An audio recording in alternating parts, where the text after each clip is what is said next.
남편은 거실 소파에 앉아 휴대폰을 귀에 댄 채 고개를 끄덕이고 있었고 시어머니의 목소리가 스피커 너머로 새어나왔습니다. 아내는 부엌에서 설거지를 하다 그 소리를 듣고 손을 멈췄습니다. 남편은 통화를 끝내고 아내를 불렀고 아내는 물기를 닦으며 거실로 나왔습니다. 남편은 아내에게 시아버지 병원비 500만 원을 당장 보내야 한다고 말했습니다. 아내는 숟가락을 든 손을 멈추고 남편을 바라봤지만 남편은 시선을 피한 채 휴대폰만 들여다봤습니다. 아내는 의료보험이 있는데 왜 우리 돈을 전액 내야 하냐고 물었고 남편은 그건 나중 문제라며 일단 보내야 한다고 반복했습니다.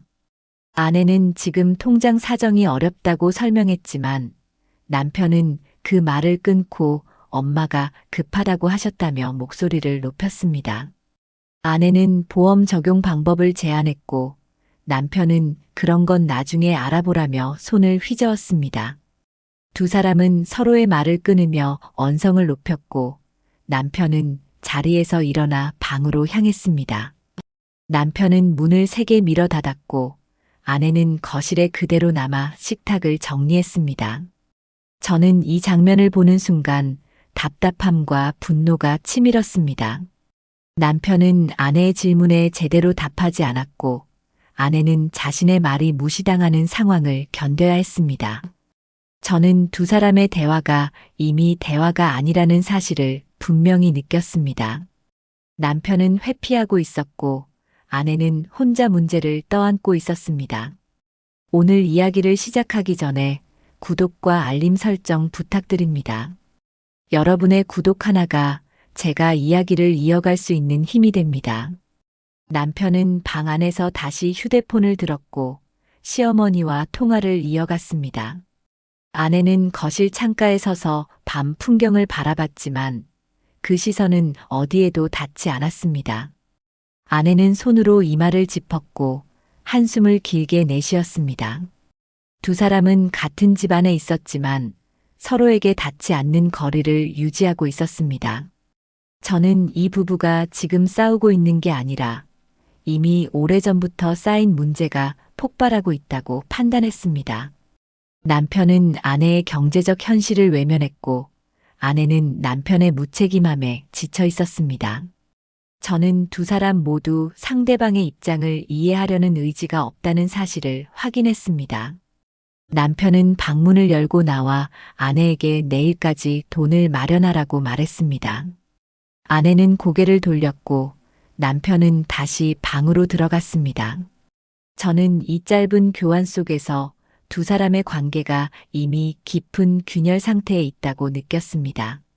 남편은 명령했고 아내는 침묵으로 저항했습니다. 이 싸움은 이제 시작에 불과했습니다. 다음 날 아침 시어머니는 아내의 휴대폰으로 직접 전화를 걸었습니다.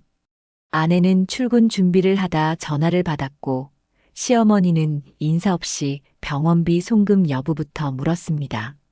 아내는 남편과 상의 중이라고 답했지만 시어머니는 그런 건 필요 없다며 며느리면 당연히 내야 한다고 말했습니다.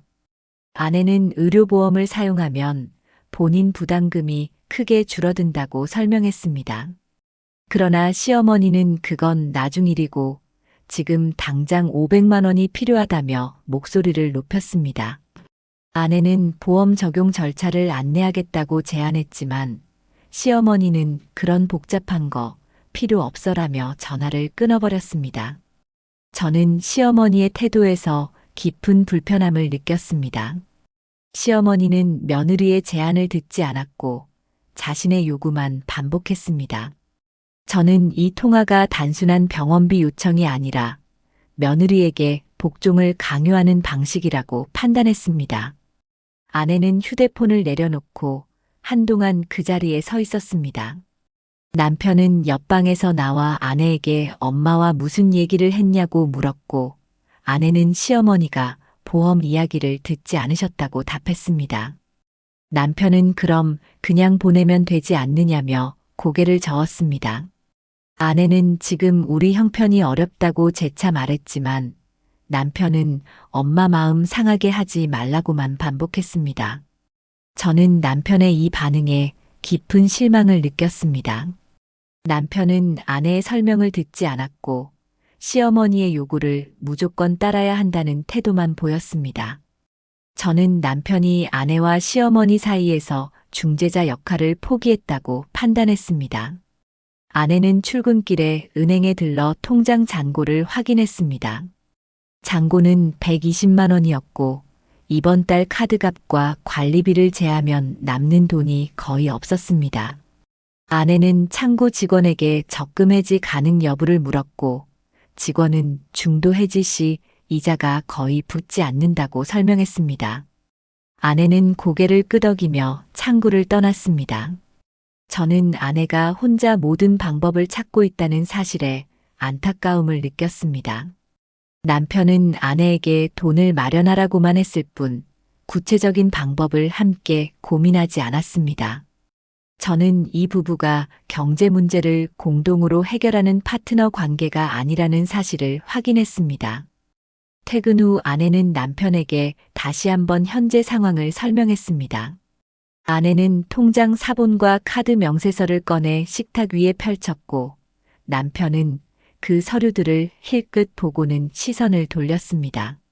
아내는 500만 원을 보낼 형편이 안 된다고 말했지만 남편은 그럼 내 적금을 깨라고 답했습니다. 저는 남편이 서류를 제대로 보지도 않고 결론을 내렸다는 사실에 분노했습니다.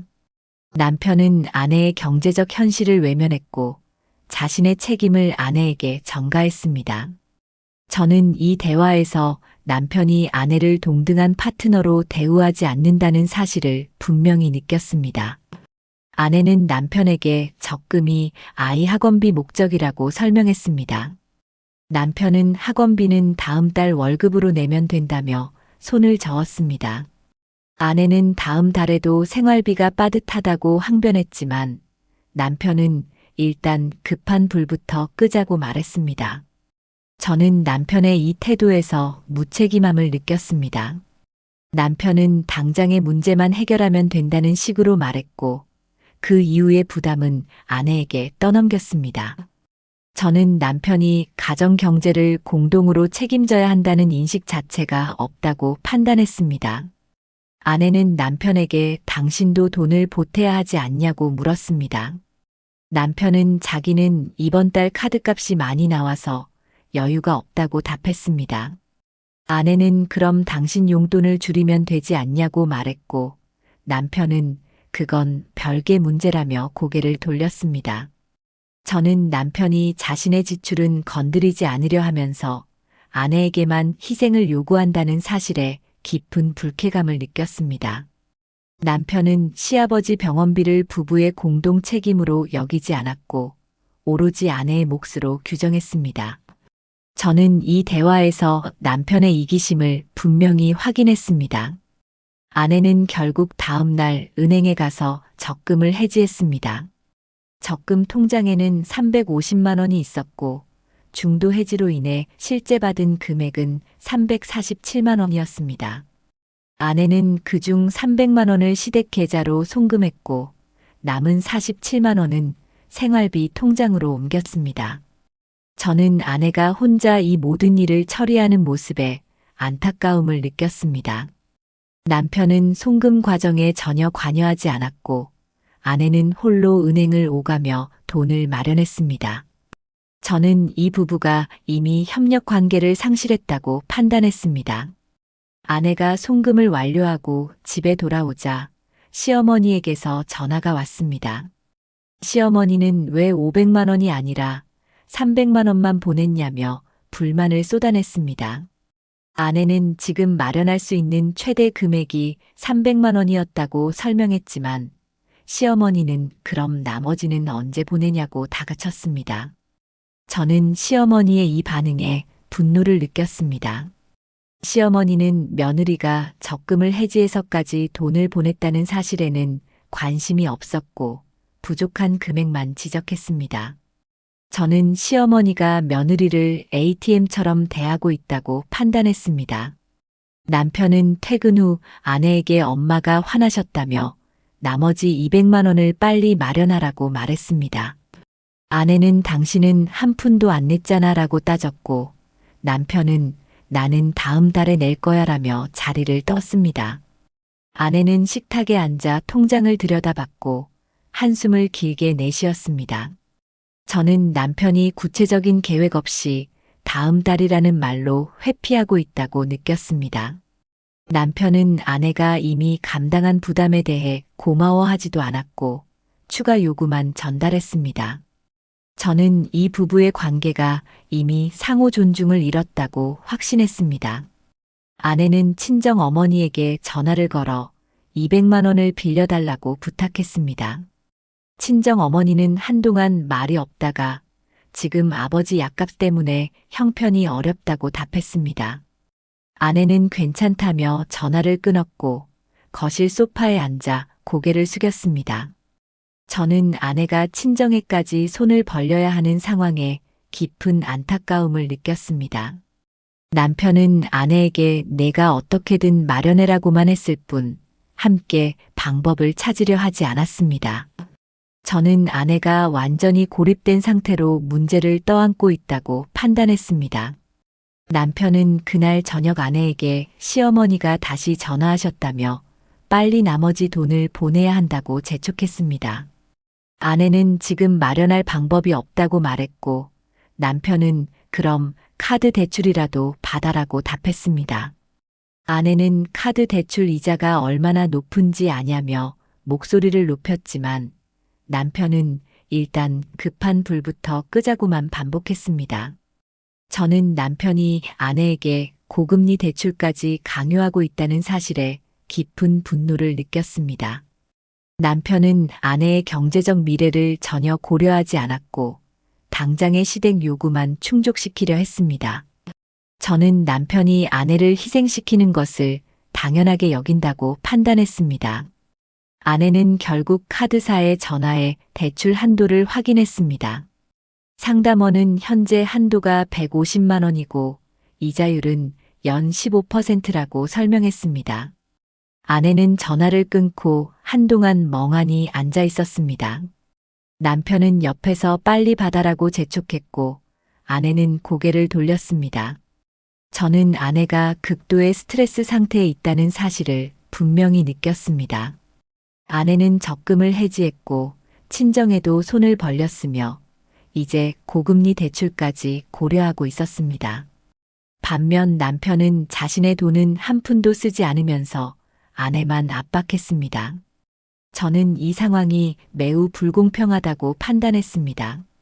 며칠 후 아내는 150만 원을 대출받아 시댁에 보냈습니다.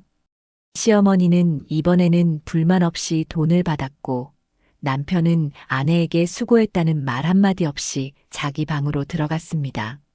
아내는 거실에 남아 대출 약정서를 들여다봤고 눈가를 손으로 눌렀습니다. 저는 남편이 아내의 희생을 당연하게 여긴다는 사실에 깊은 경멸을 느꼈습니다. 아내는 총 450만 원을 마련했지만 남편은 고맙다는 말조차 하지 않았습니다. 저는 이 부부의 관계가 이미 정서적 단절 상태에 있다고 확신했습니다. 아내는 남편에게 나머지 50만 원은 당신이 내야 한다고 말했습니다. 남편은 다음 달에 낸다고 했잖아라며 고개를 돌렸습니다. 아내는 다음 달에 정말 낼 거냐고 물었고 남편은 대답 대신 TV 리모컨을 집어들었습니다. 저는 남편이 약속을 지킬 의사가 전혀 없다고 판단했습니다. 남편은 구체적인 계획 없이 다음 달이라는 말로 책임을 회피했고 아내는 그 말을 믿을 수 없다는 표정이었습니다. 저는 두 사람 사이에 신뢰가 완전히 무너졌다고 느꼈습니다. 어느 날 아내는 서랍장에서 남편의 서류를 정리하다 낯선 통장을 발견했습니다. 통장 표지를 열어보니 잔고가 800만 원으로 찍혀 있었고 최근까지 입출금 내역이 계속 이어지고 있었습니다. 아내는 통장을 들고 거실로 나왔고 남편에게 이게 뭐냐고 물었습니다. 남편은 통장을 보더니 그건 내 용돈 통장이라고 답했습니다. 아내는 800만 원이 용돈이냐며 목소리를 높였고 남편은 내가 모은 돈이니까 내 맘대로 쓸 거야라고 잘라 말했습니다. 아내는 그럼 왜 내 적금을 깨라고 했냐며 따졌고 남편은 그건 내 도리였잖아라고 답했습니다. 저는 이 순간 남편이 경제적으로 아내를 이용하고 있다는 확신을 얻었습니다. 남편은 자신의 800만 원은 손대지 않으면서 아내에게는 적금 해지와 대출까지 강요했습니다. 저는 남편의 이 행동이 단순한 이기심을 넘어 조종에 가깝다고 판단했습니다. 아내는 시아버지 병원비는 당신 아버지인데 왜 내가 다 냈냐고 소리쳤습니다. 남편은 너도 며느리잖아라며 고개를 돌렸습니다. 아내는 그럼 당신은 아들이고라고 맞받았고 남편은 나는 나중에 낸다고 했어라며 자리를 떴습니다. 저는 남편이 나중에라는 말로 모든 책임을 회피하고 있다고 느꼈습니다.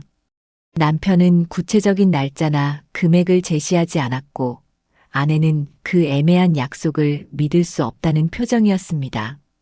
저는 남편이 처음부터 돈을 낼 생각이 없었다고 판단했습니다.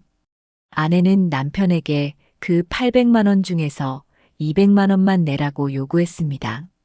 남편은 그 돈은 내 노후 자금이라며 거부했습니다. 아내는 내 적금도 노후 준비였는데 내가 깼잖아라고 항변했지만 남편은 그건 다르다며 방으로 들어갔습니다. 저는 남편의 이중잣대에 깊은 분노를 느꼈습니다. 남편은 자신의 저축은 노후 자금이라며 보호하면서 아내의 저축은 당연히 써야 할 돈으로 규정했습니다. 저는 남편이 아내를 동등한 파트너로 대우하지 않는다는 사실을 다시 한번 확인했습니다. 아내는 그날 밤 잠을 이루지 못하고 거실 소파에 앉아 있었습니다. 아내는 지난 몇 주간의 일들을 떠올렸고 남편이 한 번도 자기 돈을 쓰지 않았다는 사실을 깨달았습니다. 아내는 휴대폰을 꺼내 통장 앱을 열었고 대출 잔액을 확인했습니다. 저는 아내가 깊은 배신감을 느끼고 있다고 판단했습니다. 아내는 남편을 믿고 적금을 해지했고 대출까지 받았지만 남편은 자신의 800만 원을 숨긴 채 아내만 희생시켰습니다. 저는 이 부부의 관계가 이미 회복 불가능한 지점에 도달했다고 느꼈습니다. 다음 날 아침 아내는 남편에게 이제부터 시댁일은 당신이 알아서 하라고 통보했습니다. 남편은 무슨 소리냐며 어이없다는 표정을 지었고 아내는 나는 더 이상 안 낸다고 잘라 말했습니다. 남편은 그럼 엄마한테 뭐라고 하냐며 목소리를 높였지만 아내는 대답하지 않고 현관문을 나섰습니다. 저는 아내가 더 이상 참지 않기로 결심했다고 판단했습니다. 아내는 남편의 이중적 태도를 견딜 수 없었고 이제 명확한 선을 그었습니다. 저는 이 선언이 이혼으로 향하는 첫 단계라고 느꼈습니다. 일주일 후 시어머니는 다시 아내에게 전화를 걸었습니다.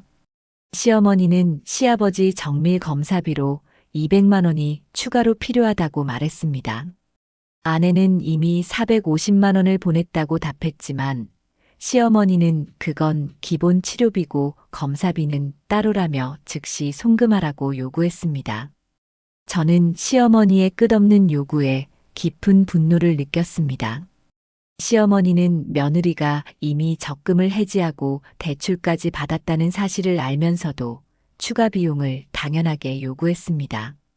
저는 시어머니가 며느리를 무한정 착취할 수 있는 존재로 여긴다고 판단했습니다. 아내는 저는 더 이상 돈을 보낼 수 없다고 말했습니다. 시어머니는 그럼 내 남편은 뭐 하냐며 화를 냈고 아내는 남편에게 직접 말씀하세요라고 답한 뒤 전화를 끊었습니다. 아내는 휴대폰을 식탁 위에 내려놓고 한동안 그 자리에 앉아 있었습니다. 저는 아내가 처음으로 시어머니에게 거절했다는 사실에 주목했습니다. 아내는 더 이상 무조건적으로 복종하지 않기로 결심했고 그 결정을 명확하게 전달했습니다. 저는 이 거절이 아내에게 큰 용기가 필요한 행동이었다고 느꼈습니다. 남편은 퇴근 후 아내에게 엄마가 화나셨다며 왜 전화를 끊었냐고 따졌습니다. 아내는 더 이상 못 낸다고 했다고 답했고 남편은 그럼 친정에서 또 빌려오라고 말했습니다. 아내는 친정도 형편이 어렵다고 설명했지만 남편은 그래도 한 번 더 부탁해바라며 고개를 돌렸습니다. 저는 남편이 아내의 친정까지 동원하려 한다는 사실에 깊은 경멸을 느꼈습니다. 남편은 자신의 800만 원은 지키면서 아내에게 친정에 반복해서 손을 벌리라고 강요했습니다. 저는 남편이 아내를 인간이 아닌 수단으로 대하고 있다고 판단했습니다. 아내는 당신 통장에서 200만 원만 내라고 다시 요구했습니다. 남편은 그 돈은 건드릴 수 없다며 단호하게 거부했습니다. 아내는 그럼 나는 왜 적금을 깨고 대출까지 받았냐고 소리쳤고 남편은 그건 내가 며느리니까라고 답했습니다. 저는 남편의 이 대답에 깊은 충격을 받았습니다. 남편은 며느리라는 이유만으로 아내에게 모든 희생을 강요할 수 있다고 믿고 있었습니다.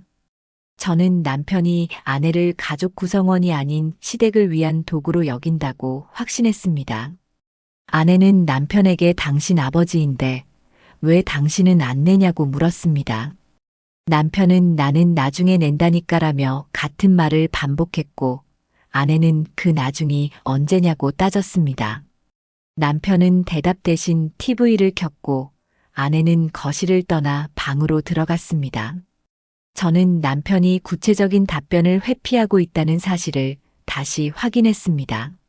남편은 나중에라는 말로 책임을 무한정 미뤘고 아내는 그 약속을 더 이상 믿지 않았습니다. 저는 두 사람 사이의 신뢰가 완전히 붕괴했다고 판단했습니다.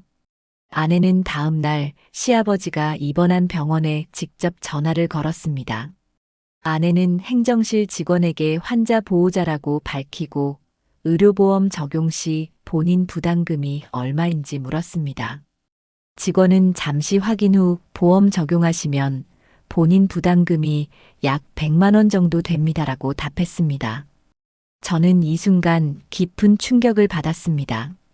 시댁에서 요구한 금액은 500만 원이었지만 실제 보험 적용 후 본인 부담금은 100만 원에 불과했습니다.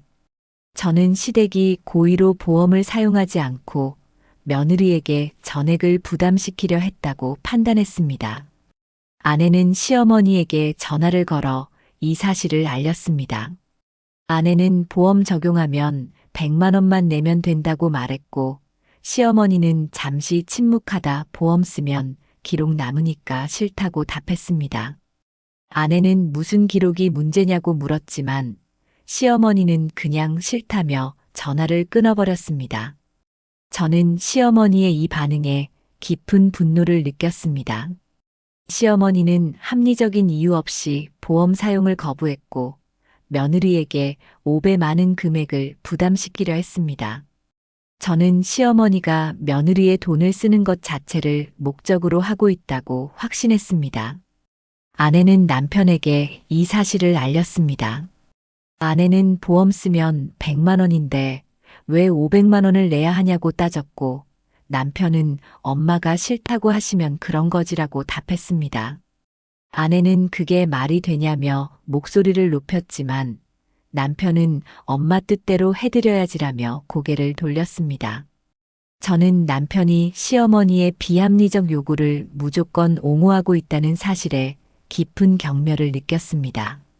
남편은 아내의 경제적 부담을 전혀 고려하지 않았고 시어머니의 말이라면 어떤 내용이든 따라야 한다는 태도를 보였습니다. 저는 남편이 아내보다 시어머니를 우선순위에 두고 있다고 판단했습니다. 아내는 당신 엄마가 보험 안 쓰는 이유가 뭐냐고 물었습니다. 남편은 나도 모른다며 어깨를 으쓱했고 아내는 그럼 물어보라고 요구했습니다. 남편은 그런 거 굳이 물어볼 필요 없다며 거부했고 아내는 400만 원 차이인데 왜 필요 없냐고 소리쳤습니다. 저는 남편이 진실을 알려는 의지 자체가 없다고 판단했습니다. 남편은 시어머니의 결정을 의심하지 않았고 그 결정이 아내에게 얼마나 큰 부담인지 무관심했습니다. 저는 남편이 아내를 보호할 생각이 전혀 없다고 확신했습니다. 아내는 남편에게 이제 나는 한 푼도 안 낸다고 선언했습니다. 남편은 그럼 엄마한테 뭐라고 하냐며 당황했고 아내는 당신이 알아서 해라고 답했습니다. 남편은 너 정말 이럴 거야? 라며 목소리를 높였지만 아내는 대답 대신 방으로 들어가 문을 잠갔습니다. 저는 아내가 더 이상 시댁의 부당한 요구를 받아들이지 않기로 최종 결심했다고 느꼈습니다. 아내는 시어머니의 비합리성과 남편의 무책임함을 모두 확인했고 이제 자신을 보호하기로 선택했습니다. 저는 이 선택이 이혼으로 향하는 결정적 전환점이라고 판단했습니다.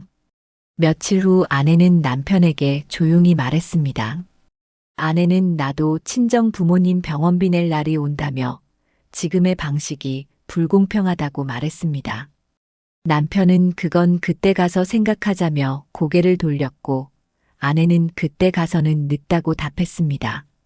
저는 아내가 미래의 불공평까지 예견하고 있다는 사실에 주목했습니다. 아내는 지금 시댁 병원비를 혼자 부담하면 친정 부모님 병원비도 혼자 떠안게 될 것을 알고 있었습니다.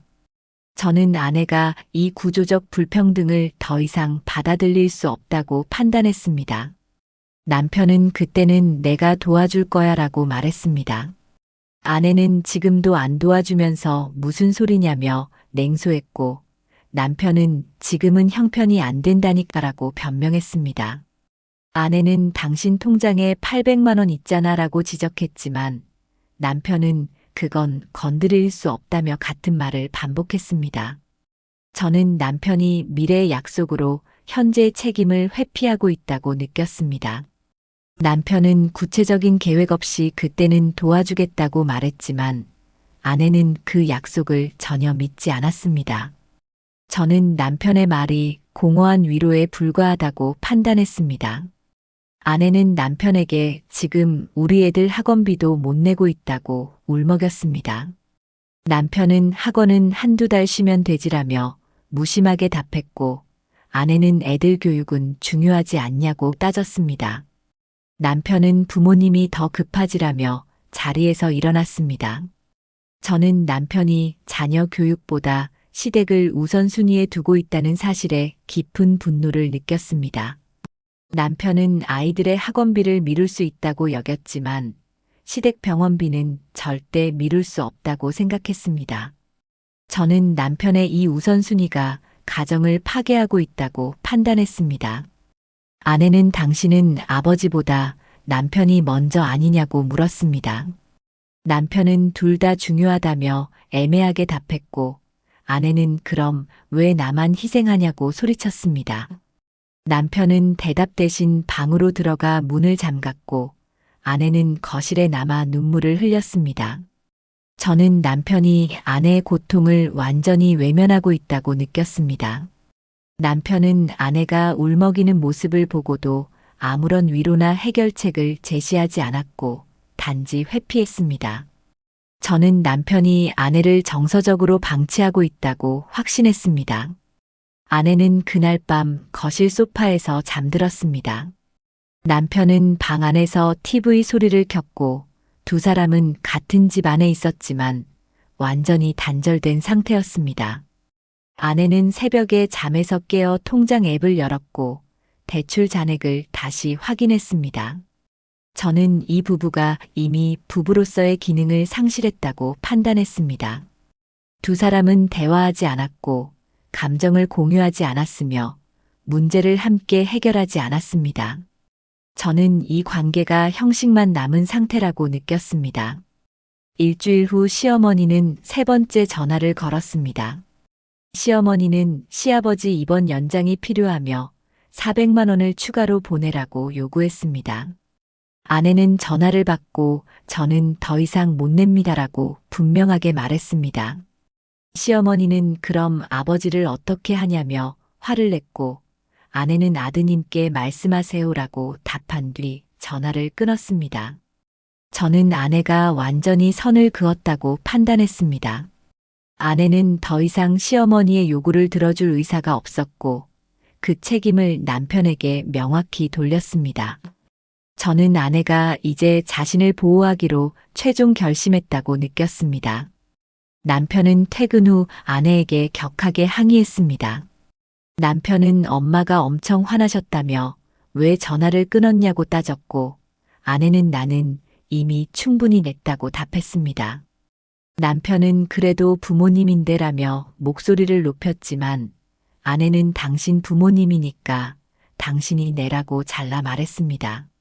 저는 아내가 더 이상 물러서지 않는다는 사실을 확인했습니다. 아내는 남편의 항의에 흔들리지 않았고 자신의 입장을 명확하게 전달했습니다. 저는 아내가 이미 정서적으로 남편과 거리를 두기 시작했다고 판단했습니다. 남편은 그럼 내가 어떻게 400만 원을 마련하냐며 당황했습니다. 아내는 당신 통장에서 내면 되지 않냐고 답했고 남편은 그 돈은 내 노후 자금이라니까라며 고개를 저었습니다. 아내는 그럼 내 노후는? 이라고 물었지만 남편은 대답하지 않고 자리를 떴습니다. 저는 남편이 자신의 노후는 챙기면서 아내의 노후는 전혀 고려하지 않는다는 사실에 깊은 분노를 느꼈습니다. 남편은 800만 원을 자기 노후 자금이라며 지켰지만 아내에게는 적금을 해지하고 대출을 받으라고 강요했습니다. 저는 남편이 아내를 동반자가 아닌 도구로 여긴다고 확신했습니다. 아내는 남편에게 마지막으로 제안했습니다. 아내는 400만 원 중 200만 원은 당신이, 200만 원은 내가 내자고 말했고 남편은 나는 한 푼도 없다며 거부했습니다. 아내는 800만 원 있잖아라고 지적했지만 남편은 그건 절대 못 쓴다며 단호하게 선을 그었습니다. 저는 남편이 협상 자체를 거부하고 있다고 판단했습니다. 남편은 조금도 양보할 의사가 없었고 아내에게 전액을 부담시키려 했습니다.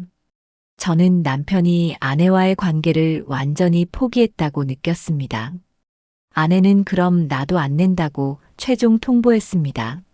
남편은 그럼 이혼하자고 맞받아쳤고 아내는 고개를 끄덕였습니다. 두 사람은 서로를 바라보다 각자 다른 방향으로 고개를 돌렸습니다. 저는 이 대화에서 두 사람 모두 이미 이혼을 염두에 두고 있다는 사실을 확인했습니다. 남편은 협박용으로 이혼을 언급했지만 아내는 진지하게 받아들였습니다. 저는 이 부부가 이제 돌이킬 수 없는 지점에 도달했다고 판단했습니다. 다음 날 아내는 이혼 서류를 출력했습니다. 아내는 서류를 투명 파일에 넣어 식탁 위에 놓았고 남편이 퇴근하기를 기다렸습니다. 남편은 현관문을 열고 들어와 식탁 위에 서류를 발견했고 잠시 멈춰 섰습니다. 남편은 서류를 집어들고 이게 뭐냐고 물었습니다. 아내는 당신이 어제 이혼하자고 했잖아 라고 답했고 남편은 그건 그냥 한 말이었어라며 당황했습니다. 아내는 나는 진지하게 받아들였다고 말했고 남편은 서류를 식탁 위에 내려놓았습니다. 저는 남편이 자신의 말에 책임지지 않으려 한다는 사실에 깊은 실망을 느꼈습니다. 남편은 이혼을 협박 도구로 사용했지만 아내가 실제로 준비하자 당황했습니다. 저는 남편이 아내를 끝까지 통제할 수 있다고 착각했다고 판단했습니다. 아내는 시댁 병원비는 당신이 책임져라고 다시 한번 통보했습니다.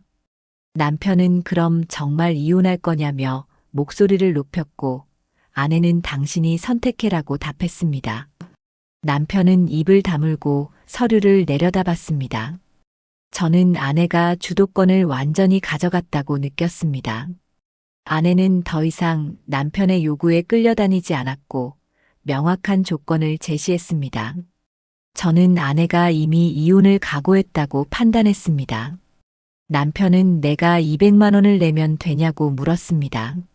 아내는 고개를 저으며 이제 그것도 소용없다고 답했고 남편은 그럼 뭘 어떻게 하라는 거냐며 답답해했습니다. 아내는 당신이 알아서 해라고 말했고 남편은 소파에 주저앉았습니다. 저는 아내가 더 이상 협상할 의사가 없다는 사실을 확인했습니다. 아내는 남편의 제안을 거부했고 모든 책임을 남편에게 돌렸습니다. 저는 아내가 이미 감정적으로 이 결혼을 떠났다고 느꼈습니다. 남편은 한동안 말없이 앉아 있다가 800만 원을 쓰면 되냐고 물었습니다. 아내는 그건 당신이 결정할 일이라고 답했고 남편은 고개를 숙였습니다. 두 사람은 각자 다른 방향을 바라보며 침묵했습니다. 저는 남편이 자신의 돈을 지키는 것과 결혼을 지키는 것 사이에서 고민하고 있다고 판단했습니다. 남편은 여전히 800만 원을 포기하고 싶지 않았지만 아내의 결심이 진지하다는 사실도 깨달았습니다. 저는 남편이 너무 늦게 현실을 직면했다고 느꼈습니다. 아내는 자리에서 일어나 방으로 향했습니다. 남편은 식탁에 남아 이혼 서류를 들여다봤고 펜을 집어들었다 내려놓기를 반복했습니다. 두 사람은 그날 밤 각자의 방에서 잠들었고 아침에도 서로 마주치지 않았습니다. 저는 이 부부가 이제 각자의 선택 앞에 서 있다고 느꼈습니다. 남편은 자신의 돈을 지킬 것인지 결혼을 지킬 것인지 결정해야 했고 아내는 이 결혼을 끝낼 것인지 한 번 더 기회를 줄 것인지 고민해야 했습니다. 저는 두 사람 모두 쉽지 않은 시간을 보내고 있다고 판단했습니다. 이제 아내는 선택 앞에 서 있습니다. 이혼을 해야 할까요? 말아야 할까요? 이 이야기가 마음에 남으셨다면 댓글 한 줄만 남겨주세요. 구독과 알림 설정은 제가 내일을 버틸 힘이 됩니다.